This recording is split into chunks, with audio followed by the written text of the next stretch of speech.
Hello everyone, welcome to another interesting and informative session of the Analyst brought to you by Vajiram and Ravi. In today's session, we'll discuss 7 important articles as featured in the Hindu and Indian Express for your comprehensive understanding of the current affairs explained to you in the easiest language possible. The topics are as follows. From your analysis section, which also provide you the much important avenue to practice daily answer writing in the context of upcoming mains examination, in the first topic, we are going to understand the issues surrounding the plastic waste generation in our country and some innovative steps which has been taken by the government of India. Then in the second topic, we'll try to analyze the provisions of India-UK Comprehensive Economic Trade Agreement and the challenges which it poses to the Indian economy. Then from your simplified section, we'll take up 5 news. We will not only try to simplify the news for you, but also provide you the much important value addition keeping in mind the approaching Mains 2025. So stay tuned. Where the article highlights the pollution concern which is actually being spread by the plastic industry backed by the fossil fuel giants, also reflected in the failure of the recent plastic treaty and the issue which forms an important component of your GS3 paper under the larger theme of environment conservation. So the first question which shall arise in your mind is that what are the concerns revolving around the plastic waste generation in our country as well as globally? To understand that, let's first try to understand some small facts about the plastic. So for example, plastic is a non-biodegradable product and it is made up of synthetic polymer which is a byproduct of various petroleum product or fossil fuels such as for example polyethylene, polypropylene, etc. Thus, when it comes to this plastic being non-biodegradable, it basically translates that it cannot be degraded by microorganisms such as for example bacteria, fungi, your algae, etc. Thus, with the invention of plastic, the inventors they actually find out that plastic is characterized by high density, high tensile strength, and it actually showcases huge resistance to oxidation as well as ionizing radiation. Thus, with the plastic, they actually had in their hand a product which was cheap to manufacture, light in weight, and high durable as well. And thus, it basically translated into the proliferation of plastic into its multifaceted use. For example, from the packaged disposable chips bag which you might be eating right now during this lecture, or the use of reinforced plastic in Chandrayaan 3, the landing of which on the South Pole actually made our country the first country in the world to achieve the feat and fourth country in the world ever to actually land on the moon. Thus, as the plastic uses was becoming more and more important, this particular fact can also be attested by the data that by the year of 1950, we were basically producing 2.5 million ton of plastic, and by the year of 2024, it has actually been increased to 450 million plus tons of plastic which is actually being generated every single year. Also, when we are saying this, and if you look specifically to our country's data, just look here. So, if you look at India's plastic uses, the report says that it is going to rise 4 times by the year of 2050. The report which has been released by OECD. So, according to it, by the year of 2060, the generation of plastic from our country is going to be around 160 million ton, out of which only 128 million ton of 160 million ton is actually going to become a plastic waste. That basically means that this is the plastic which is not being treated or recycled, and almost 70 million ton of it will eventually found its way into the oceans or into, let's say for example, the aquatic ecosystem. In the year of 2024 itself, as per the EA Earth Action, which has released this report of Plastic Overshoot Day report, 220 million tons of plastic waste was actually created. And just 12 countries were actually responsible for 60% of the world's mismanaged plastic waste, top 5 being China, USA, India, Brazil and Mexico. India being the third largest plastic waste generator globally. So what are these issues revolving around this particular plastic waste? The idea is that there takes place the fragmentation of this plastic into microplastic because of the ultraviolet rays of the sun, as well as the weathering by various geophysical phenomena. Also, considering that it is non-biodegradable. So there is a very long degradation time, almost spanning from 50 years to up to 10,000 years. Thus, over the course of time, they start fragmenting into smaller and smaller particles, and as per the National Institute of Economic and Health Science, the plastic fragments which are smaller than 5 mm are actually considered as microplastics, made up of polyethylene, polypropylene, nylon, etc. Thus, ultimately, this particular plastic waste which is being discarded, which is not being treated, ultimately creates the huge plastic waste accumulation problem. Such as, for example, you guys can Google about an area on the map called as Great Pacific Garbage Patch. And as per the Convention on Biological Diversity, such kind of accumulation of plastic and its fragmentation into microplastic has several negative impact on aquatic species. More than 660 plus aquatic species which are actually being affected by the generation of this microplastic. The first issue is the issue of chemical accumulation. The various small chemicals which is leached by these microplastic into this aquatic ecosystem actually leads to neurological and hormonal imbalances among the aquatic life, thus translating to 1 lakh plus marine mammals who die every single year. And through the route, let's say for example, this particular microplastic was ingested by a fish and that fish was eaten by the man, or even through the, let's say for example, the aerosol mediums, if we directly breathe that microplastic inside us, the ingestion of that also causes huge detrimental impact on human health as well, such as for example the impact of bisphenol A, which also appeared as a kind of a question in your prelims examination, where this bisphenol A, which is basically an endocrine disruptor, it actually leads to various kind of diseases such as for example cardiovascular, causes obesity, infertility, as well as have carcinogenic impact or leads to ultimately cancer. So not only flora and fauna as well as the human health is also being impacted by this microplastic, and at the same time it also threatens the biodiversity altogether. For example, the alteration of habitat structure, like for example you guys can recall the Gazipur landfills where the huge mountains of waste has been generated. The government over the course of year has been unable to actually clear them, and that has impacted the overall surrounding of that particular area as well. So for example, if there is a particular building which is being created in the vicinity of that landfill, obviously the people who are living there, they have much more high chances or they are much more prone to various kind of cardiovascular diseases. It also changes the light intensity which is falling, the reflection of the light altogether, and thus there are reports which actually suggest that it actually slows down the photosynthesis by the plant. Obviously it impacts the soil fertility, thus reduce down the crop production, thus act as a kind of a huge dent on our India's food security. As well as when these plastics are being floating on the various water bodies, it actually reduces the dissolved oxygen and thus the biological oxygen demand as well as the chemical oxygen demand of that particular water body also increases, and thus the aquatic life which exists there, they start perishing.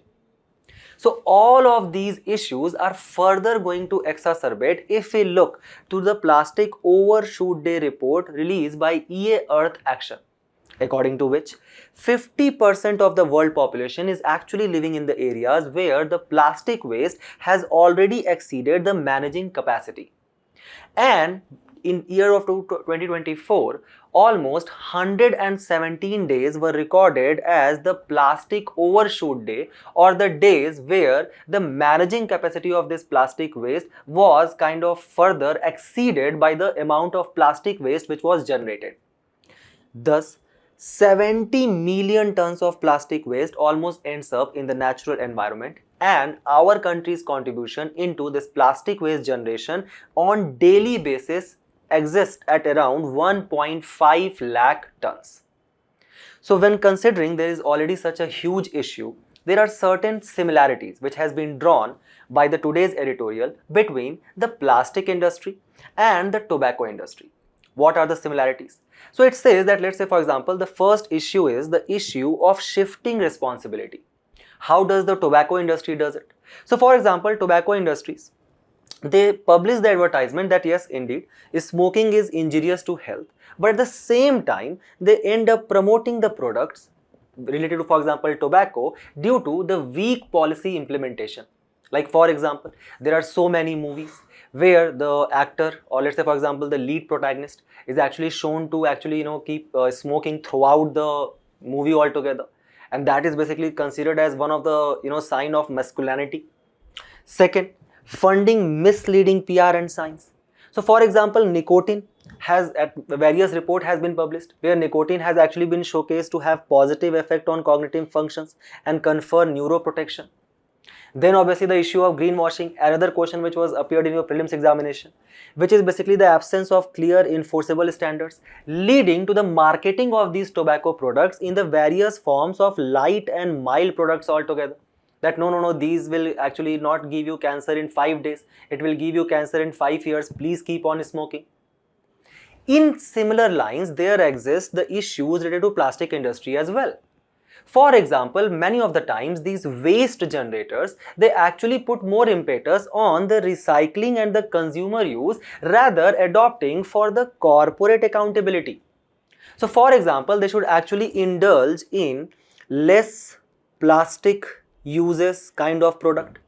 Also, they should create an efficient cycle for recycling of these plastic products altogether, specifically under the extended producer responsibility under the solid waste management rules.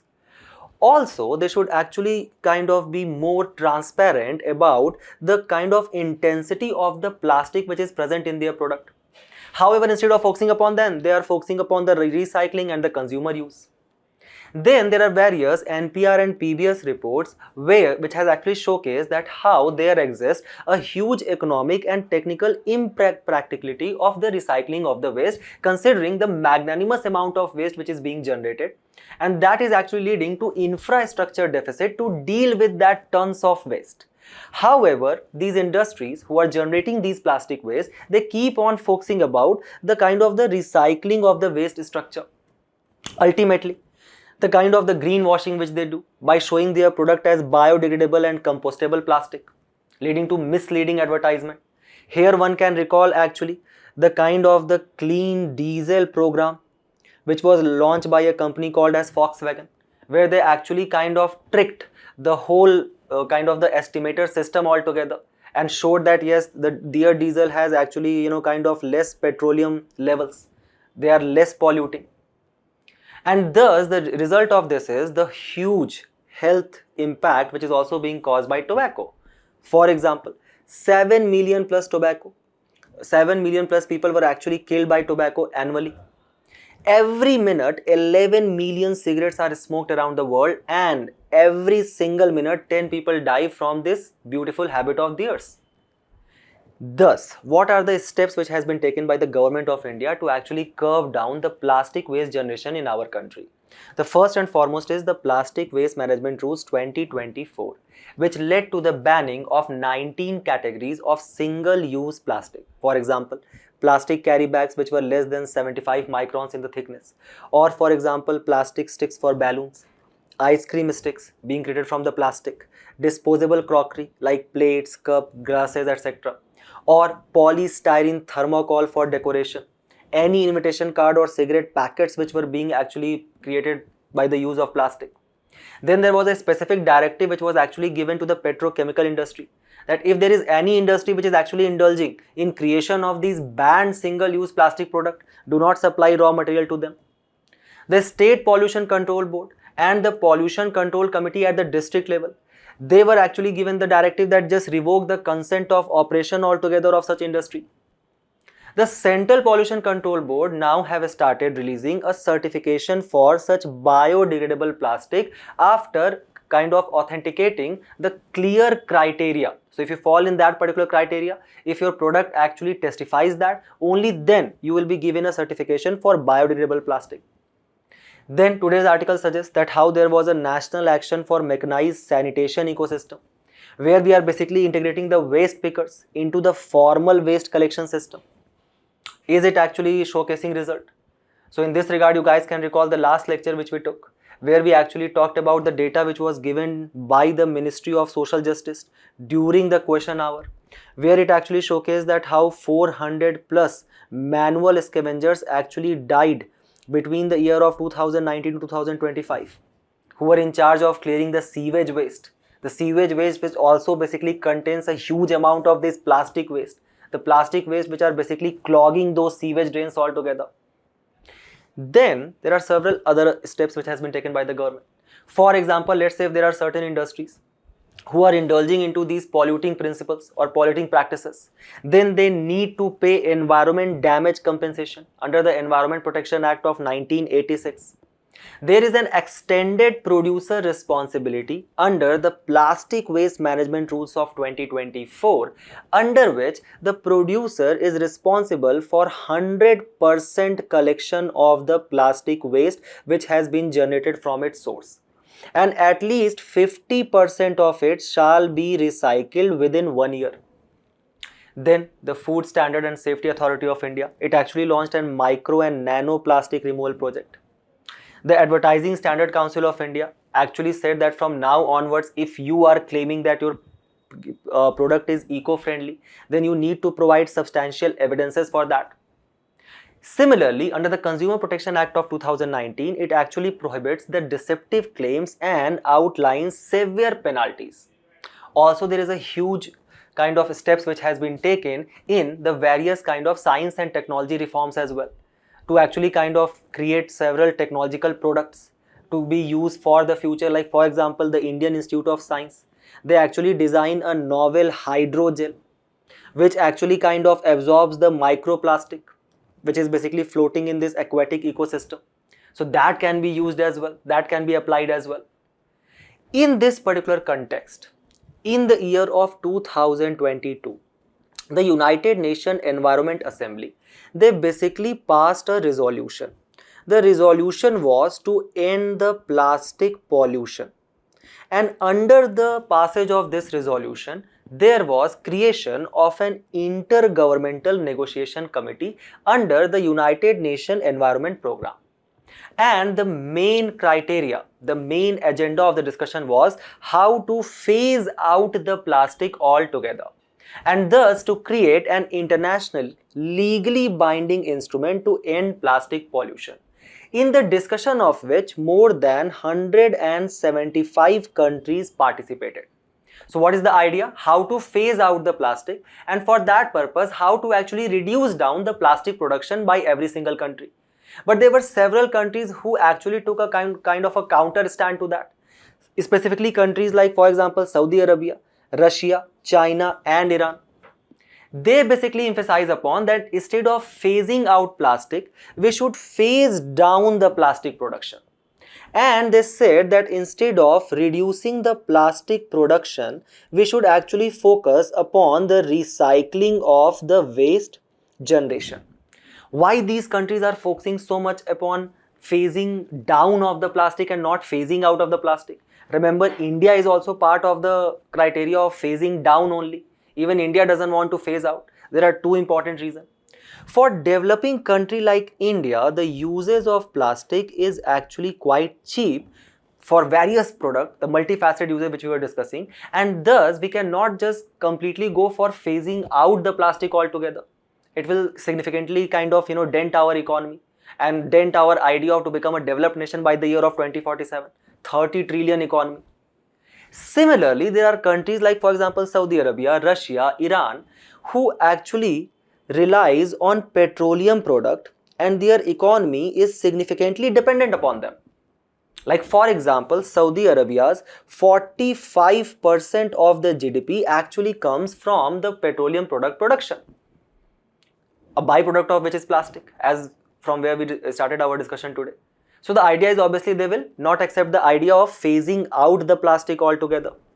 Then 36% of the members were actually the lobbyists from various chemical sector, and they started arguing that no, such phasing out of the plastic is completely out of the scope of the mandate of United Nations Environment Assembly altogether.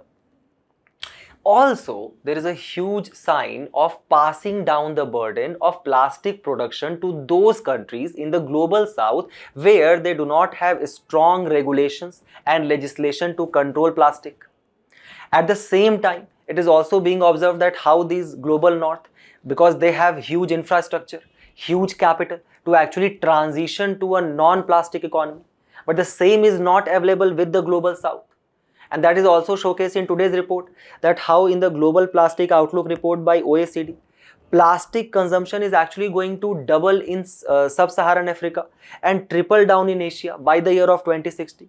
In comparison to that, there will be only 15% increase in the plastic use in the Europe. So because of these counter arguments and counter stands taken by various countries, the plastic treaty actually failed over the disagreement on the production cut altogether, vehemently opposed by the countries such as Saudi Arabia. So what can be the ideal way forward? The first and foremost is to create a national dashboard for the elimination of single-use plastic. Second, to actually implement social engineering, specifically under the LIFE mission. So the idea is to actually bring behavioral changes among the people so that they start getting sensitized about the harmful uses and the results of plastic use, and thus they shift to green product, for which purpose the government has also launched this Prakriti mascot. Then we are also trying to actually transition our industries into a more circular economy, which is actually reflected in the signing of India Plastic Pact between the Confederation of Indian Industries and Worldwide Fund for Nature.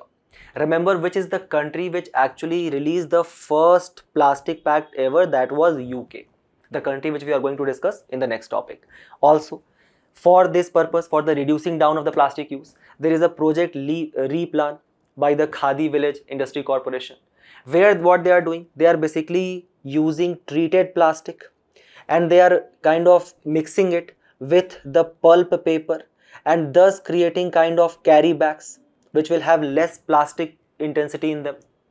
Then we can also use biotechnology, for example, adaptation of bacteria which can actually eat such plastic, for example, Iodonella saccharensis. Remember this for your prelims purpose as well. And ultimately, for such innovative biotechnology methods like hydrogel, your Iodonella saccharensis, we actually need to build consensus for financial and technical support, where the developed nation should transfer the fund to the developing nation to actually kind of utilize and transform their economy into a non-plastic economy. That can become an ideal conclusion. So keep all these directions in your mind when you are attending this particular question, and we move forward to the next news, where we are going to study about a very important trade pact which is going to be signed today between India and UK, a free trade agreement that will allow the export of labor intensive products from our country and thus boosting the idea of Make in India, thus forming an important component of your GS2 paper under the theme of important bilateral agreements and GS3 paper under the theme of Indian economy. So if the question will ever appear on India and UK relation, start your introduction with India-UK Comprehensive Strategic Partnership, which was signed in 2021, and the ambitious India-UK Roadmap 2030, both of which actually aims to steer cooperation between the two nations. The two nations which actually have a shared cultural past, thanks to the colonization of our country by the Britishers, which actually started from establishment of first the economic power. You guys here can actually recall the Battle of Plassey, which was fought on 23rd of June 1757, in which the East India Company led by Robert Clive led to the defeating of the Nawab of Bengal at that point of time, Siraj-ud-Dowlah, and thus kind of formalizing the Dastak rights which they had got, or kind of a duty-free trade which they were doing thanks to the Farrukhsiyar Farman of 1770. And ultimately the establishment of the political power through the Treaty of Allahabad, which was signed on 16th of August 1765, through which they basically got the Diwani rights, or to collect the revenue from the regions of Bengal, Bihar and Odisha, in the aftermath of Battle of Buxar 1764. Can any one of you comment down in the comment box that in Battle of Buxar, the East India Company led by Hector Munro ended up defeating which particular faction? Thus, now they are established a kind of a political and economic power, and ultimately ended up defeating the various important powers in our country, like for example, the Marathas, Tipu Sultan, the Sixth Empire led by Ranjit Singh, ultimately leading to the formalization of our colonization on 1st of November 1858 after the revolt of 1857 through the Queen's Proclamation, which was signed on 1st of November 1858. Thus, because our country was colonized formally from the year of 1858 till we got our independence on 15th of August 1947, we have various cultural imprints of the British rule which still stays with our country. Like for example, the unification of a country through English as a language, the language in which this particular lecture is being conducted and might be being conducted by the students across the country. So the idea is that when we are talking about English as a language, it was actually introduced as a court language in Macaulay's Minute of 1835 and ultimately became the language of the higher education through Charles Wood Dispatch of 1854.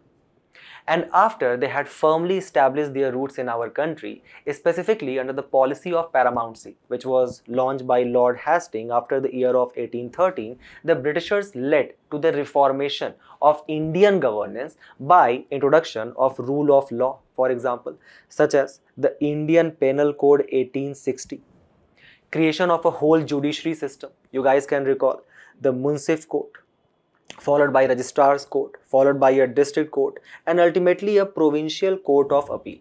Can anybody of you comment down in the comment box that when a federal court, which is basically kind of a predecessor of the Supreme Court of our country today, was established by which act of the Britishers? Also, they established a kind of a civil services in our country, for which you guys are preparing, and the modern policing system. So you guys can recall the Thana system, which was actually introduced by Lord Cornwallis, a Thana which was put under the charge of Indian Daroga, and Indian Daroga who was basically answered to a European superintendent of police. Then, did they brought some social religious reforms in our country? The answer is yes.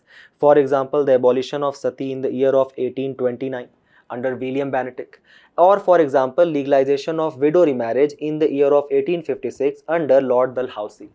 The same Lord Dalhousie who also led the kind of the founding stone for various modern infrastructure industries, such as for example, the creation of public welfare department, or for example, the introduction of passenger railways. Keep this in mind, not commercial railways, because that was already introduced by the year of 1830s. Passenger railways in the year of 1853, the first of which ran from Bombay to Thane. So there are already a lot of imprints which we see of the Britishers in our current day society as well. But over a period of time, these Britishers has actually evolved into a strategic partner and has become the cornerstone for India's presence in Europe. So actually the idea is that both Britain and India need each other in various regards. For example, Britishers need our country as the role which we play, a very pivotal role of net security provider, specifically in the region of Indo-Pacific. The Indo-Pacific, which is basically considered as the kind of the sea for the trade of the world, from where 60% of the global trade actually passes through. Similarly, we need also UK which is a regional power in Europe, and at the same time UK has also established various naval bases in Oman, Bahrain and Kenya, thus kind of establishing them firmly in the region of Arabian Sea, and thus they also form an extended component of our diamond necklace, which we have launched as a kind to counter the string of pearls of China. And thus it has ultimately translated into defense and international security partnership, which we signed in 2015, under which we conduct a lot of exercises with Britain. Like for example, Konkan, which is a naval exercise, Cobra, which is basically an exercise between the air forces, and ultimately the Ajay Warrior, which is basically an exercise between the military forces of both the countries. Then we have also firmly established our relations with UK in the field of science and technology, such as for example establishment of India-UK Science and Innovation Council. So keep this in mind that UK is the second largest innovation partner of our country after USA, where the expenditure on various kind of scientific innovation actually tunes up to the level of 400 to 500 million US dollars. Again, another reflection of that is the India-UK Net Zero Innovation Virtual Center. Also, A great example of our cooperation with the UK can be cited with the example of joint research and development of various COVID vaccine. Like for example, there was a cooperation between AstraZeneca and the Serum Institute of India, which led to the development of the COVID vaccine. And because of the cultural ties which we see, it basically results into UK being home to a large Indian diaspora. So when it comes to the home away from home, where Indians go, the largest share actually goes to the United Arab Emirates, followed by USA, Saudi Arabia, Kuwait, Oman, and ultimately UK as well. UK, which currently hosts around 1.8 million Indians, which actually forms 3% of the population of UK. Also, do we play a very pivotal role in the economy of UK? The answer is yes. For example, if we talk about their health infrastructure, under their national health system, almost more than 60,000 plus nurses and more than 10,000 plus doctors actually belongs to India. At the same time, when it comes to their education system, there are more than 1.8 lakh students who are studying across the UK. And thus, it has ultimately led to what? The migration and the mobility partnership agreement which we have signed between India and UK in the year of 2021 to further kind of smooth along the migration which is taking place across the countries. And in the time where the global trade is actually facing kind of huge challenges, especially the kind of the trade protectionism which is being adopted by various countries. Also, you guys can recall in this context the various tariff which has now become synonymous with Trump. In this context, India and UK has also embarked upon to actually enhance their trade relation. So for example, in the year of 2023-2024, the bilateral goods trade actually reached to $21.4 billion, which actually marked a 12% increase from the previous year, of which India's export actually constituted to around $13 billion and India's import was around $8.4 billion. Thus, obviously, we occur a kind of a positive balance of trade and thus positive balance of payment with UK. To further enhance this trade, India and UK is going to sign today Comprehensive Economic and Trade Agreement, under which 92% goods which are imported from UK will now face reduced tariff or import duty in our country, and almost 99% of our product will actually face less import duty when they will reach to UK. The idea is to actually double our total bilateral trade to around $120 billion by the year of 2030. So are there any positive trends which we can observe? So as per the Engineering Export and Promotion Council of India, the engineering exports are actually going to double to $7.5 billion by the year of 2030. Keep this in mind that when we talk about our country's economy, the major share of it actually comes from the micro, small and medium enterprises. One of important component of this MSMEs are the kind of the textile industry which we have in our country and the ready-made garments which we make. So for example, UK is the second largest export market for the ready-made garments from our country. However, till now, our Indian products, when they were reaching to the shore of UK, they were actually being charged heavy import duty. And thus, that was basically providing a kind of an edge to our competitor nations like, for example, Bangladesh, who actually do not used to pay any kind of import duty because of the concessions which they used to get because of the tag of least developed country nations. However, now, such import duty will not be applied on our country, and thus we will have level playing field with our competitors like, for example, Bangladesh. And if the textile industry is going to boom, don't you think it is also going to actually push our medium, small, micro industries as well? So as per the Small Industry Development Board of India, these MSMEs who actually contribute to 45% export and employ 25 crore people, they are actually going to get benefited from such kind of huge high value products which will be exported from our country to UK, and thus we have huge opportunity to create a lot of export oriented products in industries like, for example, textiles, leather, toys, food items, auto parts and chemical. Is it going to be beneficial for UK as well? Obviously. So for example, UK, the idea is that because of the kind of one of the impact of the trade pact which it is going to sign with our country, the GDP is going to increase by 2.2 billion pounds every year. And India will also act as a kind of a very profitable import destination for UK's high value export products like automobiles, Scotch Whisky and electrical machinery. So just have a look that how in the last 5 years our bilateral trade with UK has consistently increased. And these are certain major products which we export to UK, like for example petroleum, telecom instruments, electrical machinery, the various kind of cotton accessories, drug formulations, gold and other previous metal jewelry. For example, UK actually act as a huge market for Indian jewelry. So our Indian jewelry is also going to get a boost with this trade pact. Also in the particular case where the jewelry which was earlier being directed towards the high value markets like USA, but now USA is basically putting a lot of tariffs on us.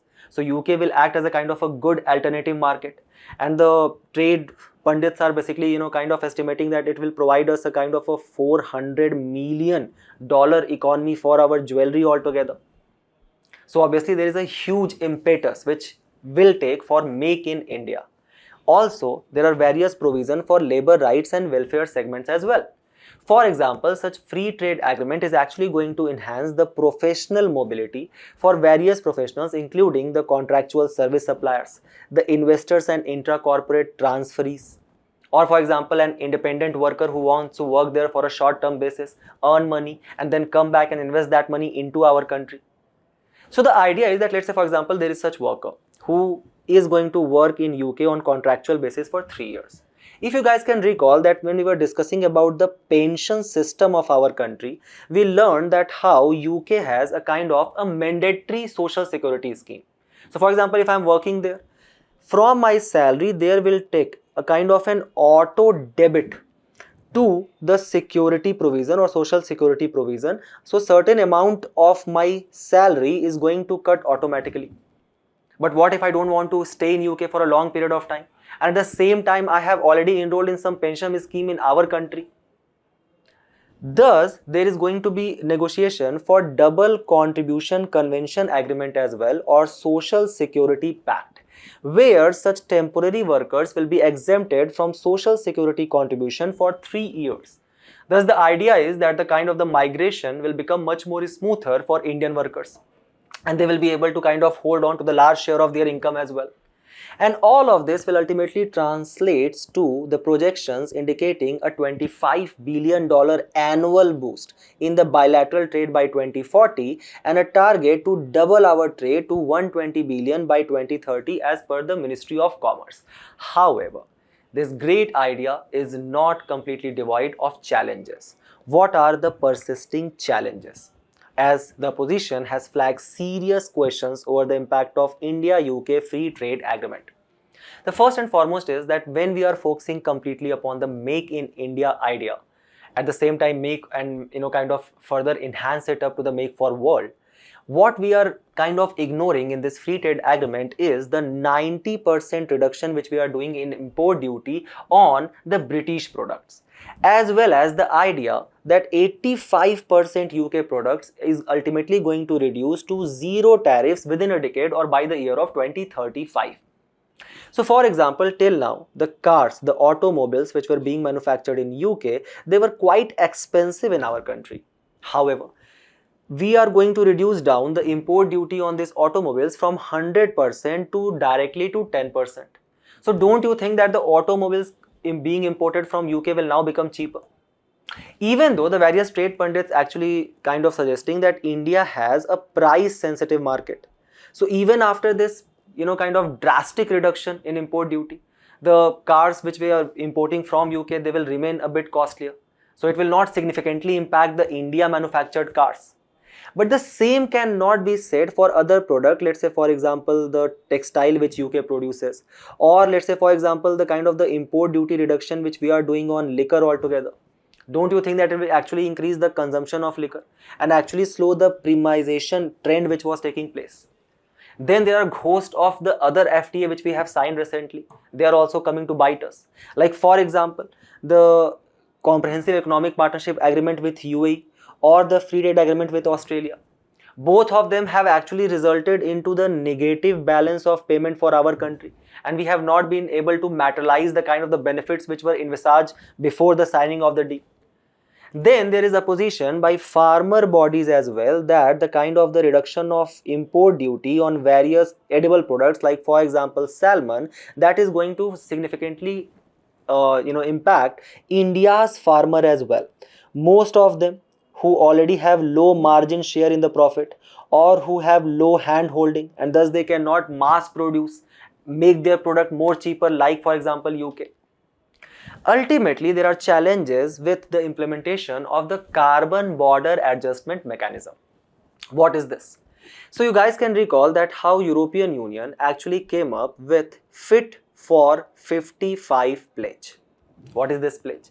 So basically European Union said that we are going to reduce down our greenhouse gas emission intensity by 55% by the year of 2030 from the 1990 level. And to do this, we are basically going to put a carbon tax. What is this carbon tax? So let's say for example there is production of steel, aluminium, electricity, fertilizer and cement in our country, and for that purpose a huge amount of greenhouse gas emission has been procured or done.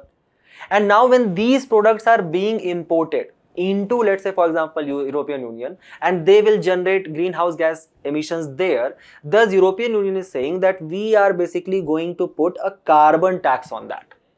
So the simple idea is that by this process, don't you think that the Indian produced steel, aluminium, electricity will actually become costlier in European Union? European Union is saying that we are going to kind of deploy this carbon tax from the year of 2026. Even though United Kingdom or Britain is not the part of European Union, you guys can recall the Brexit which took place, even then they are saying that we are also going to apply a similar kind of carbon border adjustment mechanism tax from the year of 2027. So we are basically, kind of providing them an open field, no import duty on their product, and they are going to charge carbon tax on our product. Our products will become costlier there, their products will become cheaper here. That is actually a serious concern. Also, there is violation of the World Trade Organization intellectual property rights or the patent rights. So for example, there are a lot of pharmaceutical companies in UK which are basically putting patents on their product. They are not going to share the intellectual ideas of these products to our producers here, and when they are bringing these patent products in our country, obviously they are going to become costlier as well. So that is also another challenge. Thus, what can be the ideal way forward? The first and foremost is to link the production linked incentive scheme with future FTAs. That if you want to sign an FTA with us, first and foremost, establish your company in our country. So the manufacturing takes place here, the employment for the workers takes place in our country. And if you will, let's say for example, increase your production over a period of time, we'll provide you incentive for that. Second, there shall be value chain integration through creation of specialized industrial product parks to actually create export oriented product. And for that, we can also launch an MSME Global Connect program, thus further boosting research and development in such export oriented sunrise sector and high value product. Like for example, even the UK would want to transition to renewable energy. Do you want photovoltaic cells for that to actually boost your solar energy? If yes, why we should not create these PVC by creating such, let's say for example, industrial parks, creating a lot of MSMEs there, and thus providing such high value product ready for export to UK under this FTA. Also, there shall be greater market access for service sector, and ultimately to renegotiate the existing free trade agreement which we have signed. Because such free trade agreement, if we are signing with UK, don't you think that such demand can also be raised by other quiet countries like for example Australia or USA in future, or European Union altogether?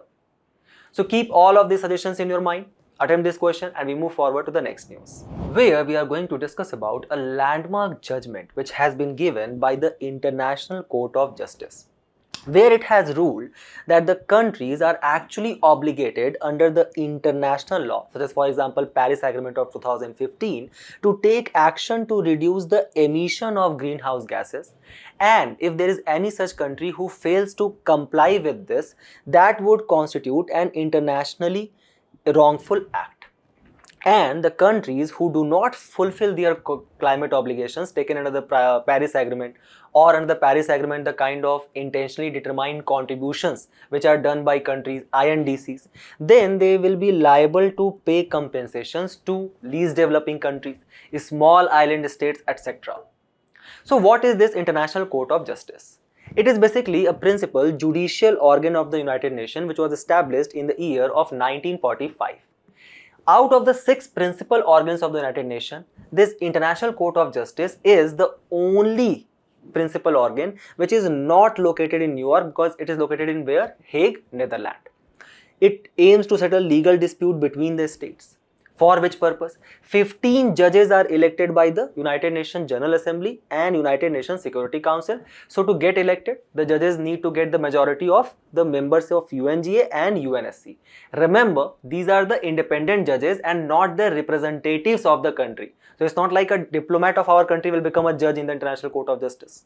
Ultimately, it contains 193 member states, and if any such judgment is passed on the member state, thus, it acts as a final and binding on the member countries.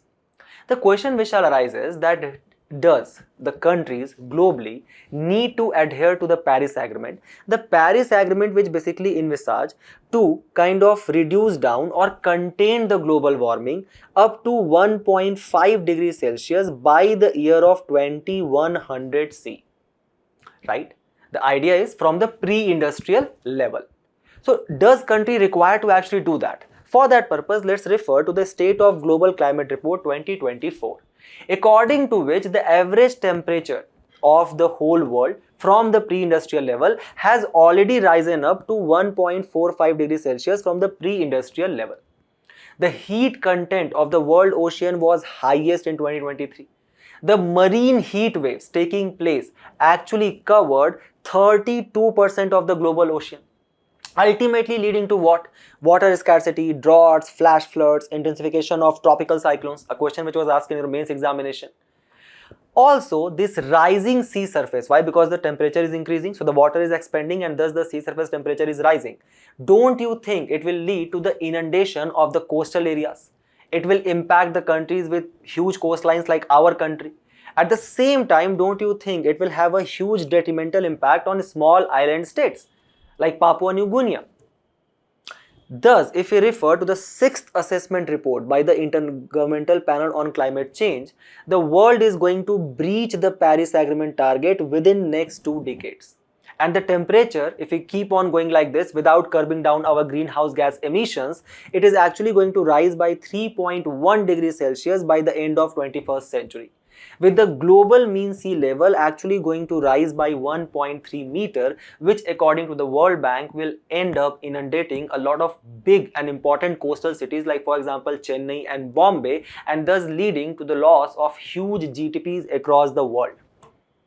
To kind of prevent all of this, the countries basically came up with the Paris Agreement. The idea was, let's say for example India said that we are going to reduce our emission intensity of GDP 33 to 35% below 2005 level by the year of 2030. Power capacity was earlier said to be 40% of non-fuel. However, you guys can recall the Panchamrit target, under which we have increased this target to 50% by the year of 2030 itself. China said that it will bring down its emission intensity of GDP 60 to 65% by 2030, and it is going to become a kind of a carbon neutral country by the year of 2060.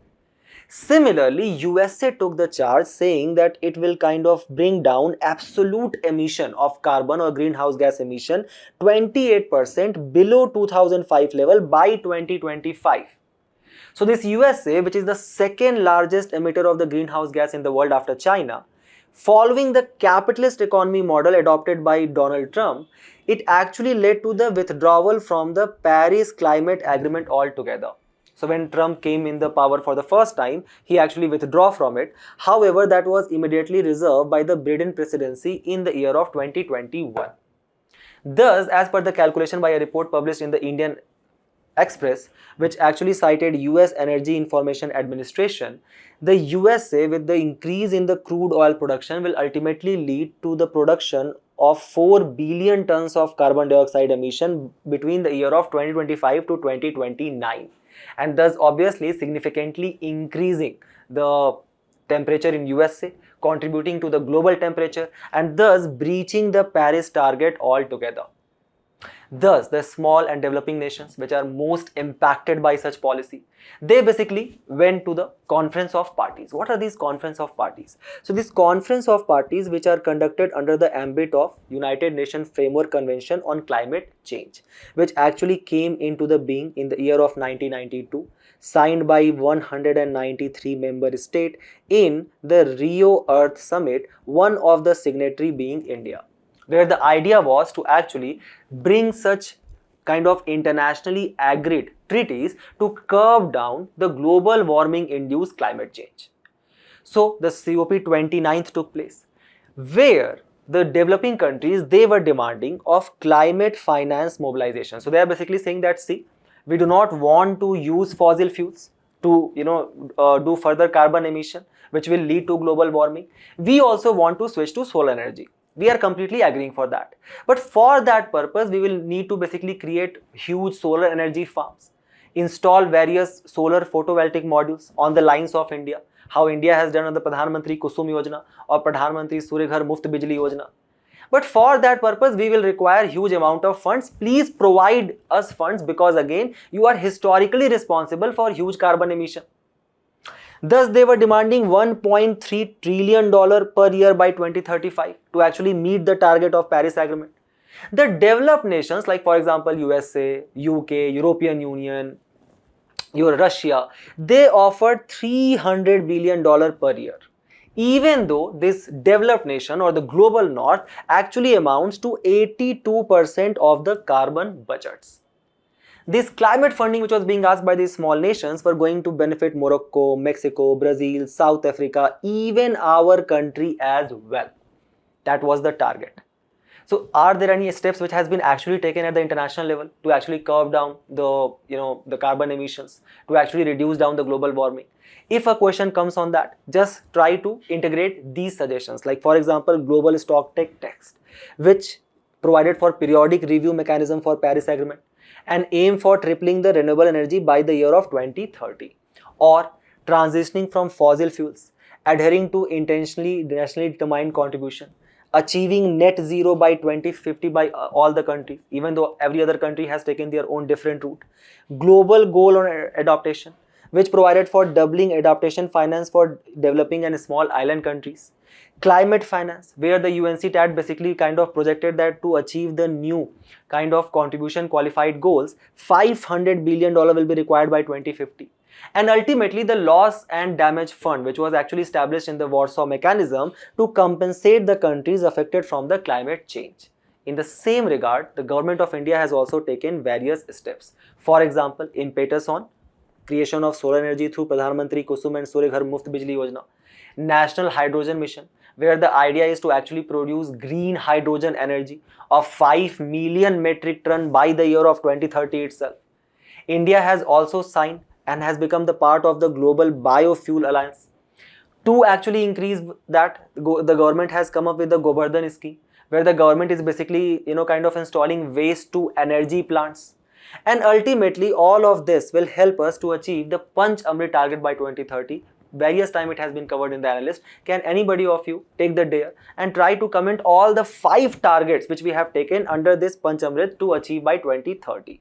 We move forward to the next news, where we are going to discuss upon the ethical issues which revolve around the testing. Testing, let's say for example, the testing of any new medicine to be discovered, any new vaccine to be made on the animals, obviously without their consent.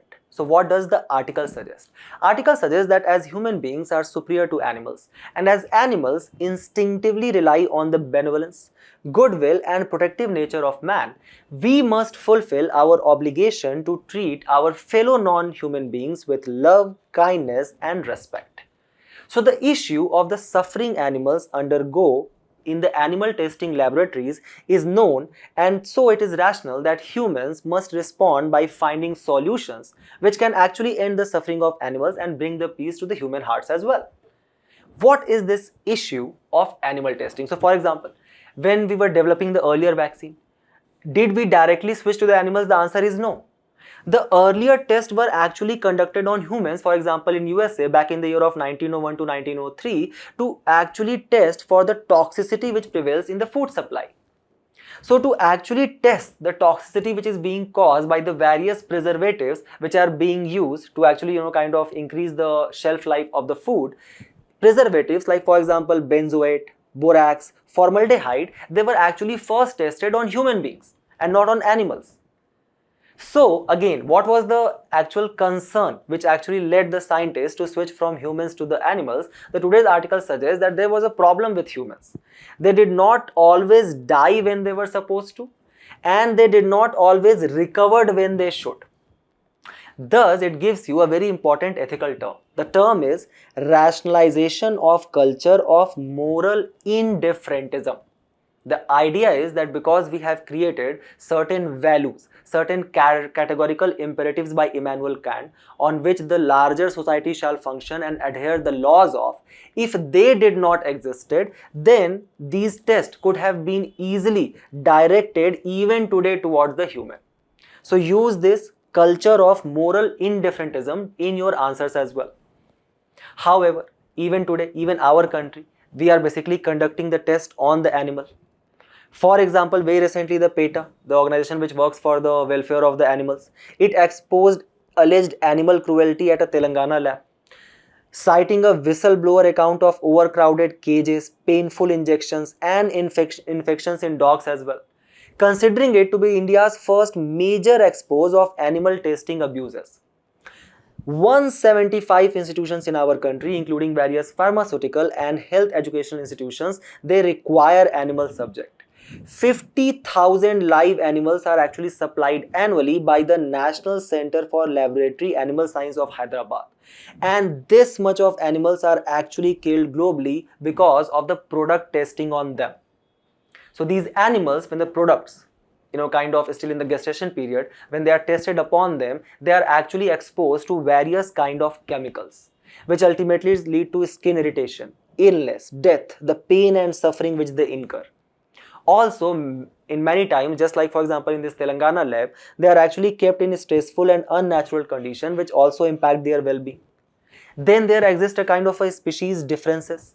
So many of the time, the kind of the tests which are being conducted on these animals, they actually end up producing unreliable data for human application. Also, there exists lack of awareness among the larger public as well about, let's say for example, these kind of treatment which these animals are facing. Even the skin product which you use, many of the time they are actually first used on these animals. So whether if they are not affecting their skin, then it is basically transferred to you. Thus, there are certain important suggestions which has been given by today's article. The first is develop, because we have already kind of achieved so much advances in the biotechnology, that has led to the development in the field of tissue engineering and regenerative medicine. So we are already capable of creating artificial animal muscle, bioartificial hearts, blood vessels, artificial skin, even the bone marrow of human being.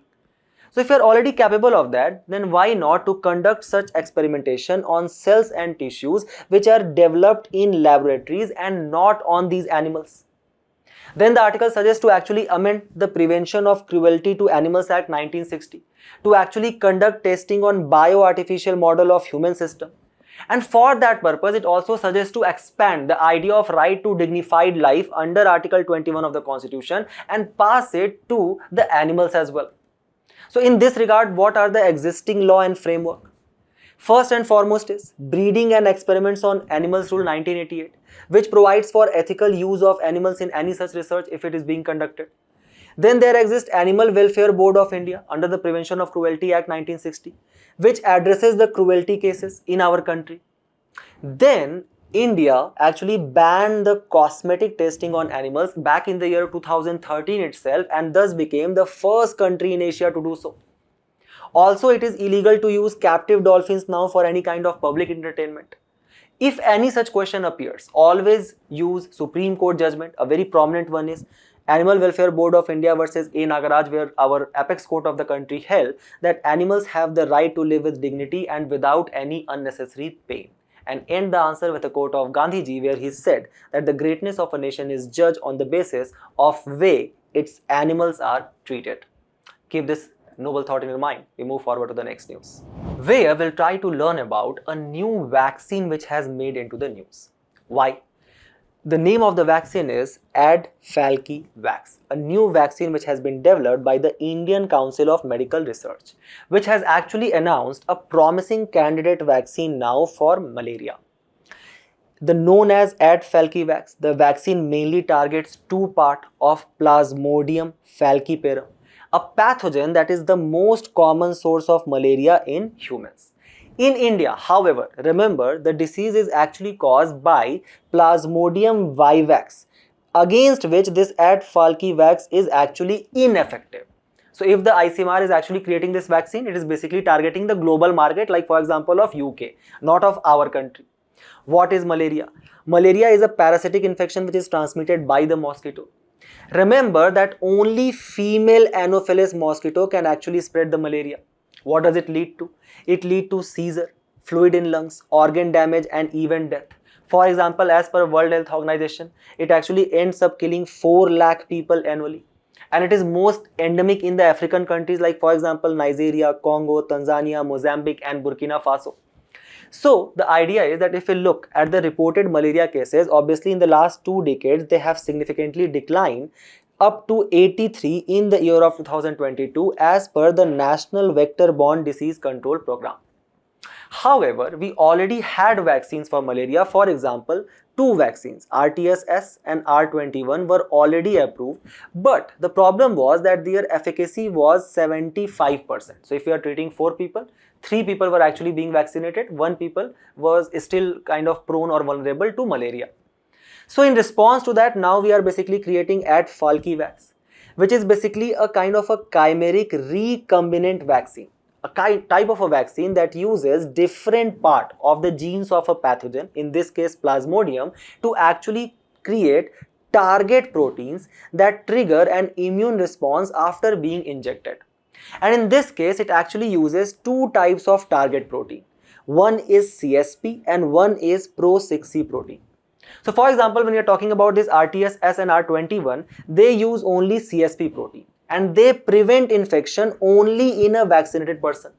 But because this AdFalciVax, it also uses Pro6C protein, it has a stronger immune response and it can actually provide protection for almost a decade. At the same time, when it comes to adjuvant alum, that is basically kind of added in the vaccine to further create a stronger immune response, it does not pose any risk of chronic inflammation unlike RTS-S and R21. So remember this particular vaccine, AdFalciVax for malaria. Remember that it cannot treat Plasmodium vivax, which causes malaria in our country, and we move forward to the next news, where we will have a quick overlook about the article which actually talks about the vitamin D deficiency. Why? Because the researchers at the Aarhus University, in collaboration with the Statens Serum Institute in Copenhagen, actually use certain dried blood spot samples as a part of the universal neonatal screening program, which actually stores nearly all newborn blood. From this sample, the team actually measured the levels of 25 hydroxyvitamin D. Hydroxyvitamin D, which is actually a standard marker of vitamin D status, and vitamin D binding protein, carrying vitamin D in the blood and prolonging its activity. So what are the findings of the research? The research says that baby with higher vitamin D levels actually showcases to be less likely prone to the disease like schizophrenia, ADHD or autism. Even in the case of neonatal vitamin D, it actually plays a very central role in the early neurodevelopmental pathways. But there are certain challenges to this data itself. First is reverse causation, where let's say for example the newborn baby was already suffering from autism, and because of the prevalence of autism, it has less absorption and the use of vitamin D. Second is confounding, where there is a kind of a legacy transfer of vitamin D deficiency in the child. The mother's diet or immune health actually influences the vitamin D level in this newborn. Thus, to discard both of these challenges, these researchers, they actually used polygenic risk score, where it was found that baby with higher PRS score for vitamin D actually showcase more immunity towards autism. So basic idea is that all of you, there is a diet chart which I have prepared for you today. Eat all of these things to actually ensure high vitamin D in your body. What the data actually showcases about the India's vitamin deficiency. So there was an AIMS research conducted back in 2018 which actually showcased that 74% of the infants and 85% of the mothers were actually deficient in vitamin D. And this deficiency of vitamin D impacts what? It impacts your autoimmune diseases, leads to TB, cardiovascular diseases, even cancer. Anything which happens today in these days, if you go on Google, it will tell you cancer only. Also, there exists a biological legacy. For example, when the mother is pregnant and the mother is basically kind of, framing the kind of the whole framework of the baby, right? The bones of the baby which are being created, the mother goes through a lot of hormone and metabolic changes. Thus, the level of active vitamin D, it actually rises to the twice the level of pre-pregnancy. So there is a huge vitamin D demand.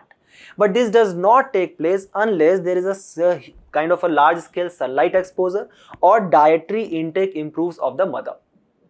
So remember, vitamin D leads to rickets in children and osteomalacia in adults.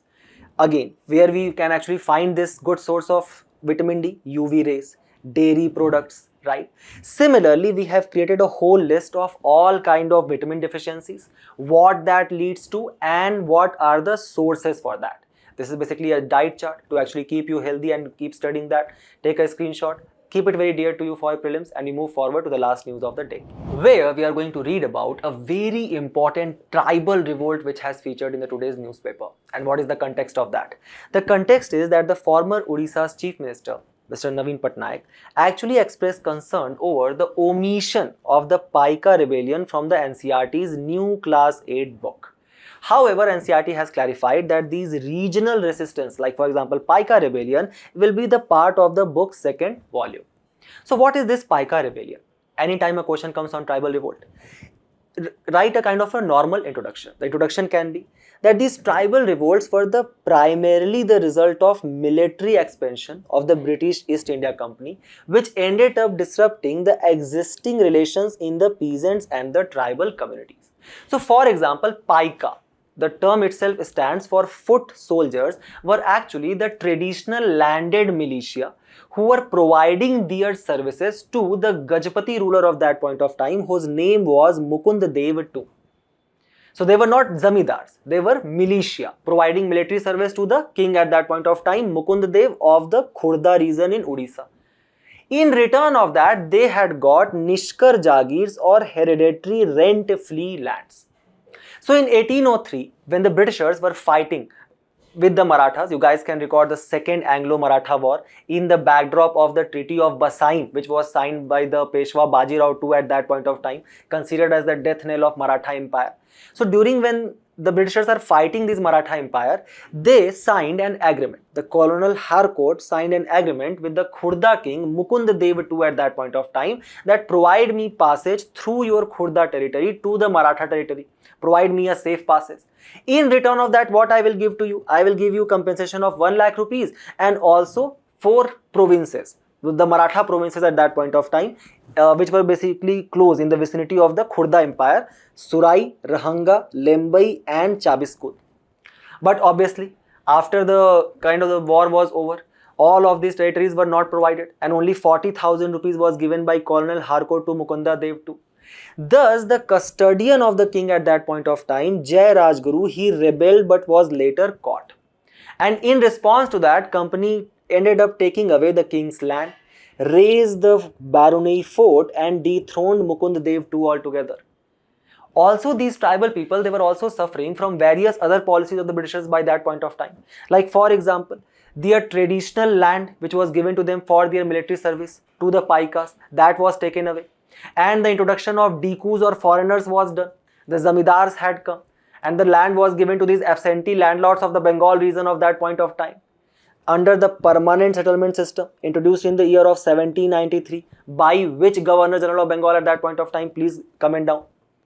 At the same time, they said that now the taxes which we were collecting, it will not be in goods anymore. Why? Because they need to pay for the cash crops. So they said that we are demanding taxes now in silver rupee. Also, till now, the manufacturing and the consumption of salt in the coastal region of Odisha, which was free, now they started charging salt tax in the year of 1840. So kind of dejected from all of these policy of the Britishers, the Kond tribe and the Paikas, led by Bakshi Jagbandhu, Vidyadhar Mohapatra and Mukund Dev II, they led the Paika rebellion, where they attacked the police station of Banpur, burned the government quarters and looted the government treasury. However, ultimately, the Bakshi Jagbandhu was caught in the year of 1825 and kind of certain compensations were provided to these Paika tribes, and that's how the Paika revolt was basically kind of succumbed at that point of time. All the other major tribal revolts in the chronological manner, the reason of them, the leaders of them and the major issues, like for example, issue of forced labor and the loss of cultivating rights to the Dikus or foreigners, which was a major issue led to the Santhal Hool. In which region? In the Damini Ko region of the Jharkhand, led by Sidhu and the Kanhu coming from the Murmu tribe, from which our current president belongs to. All of that has been listed for you. Just take a screenshot, remember these facts, and with this we have reached to the end of our conversation today. Do not forget to attempt the questions at the end of the video and test your knowledge. We will meet in a very interesting discussion very soon. Till then, all the very best for your preparation and thank you.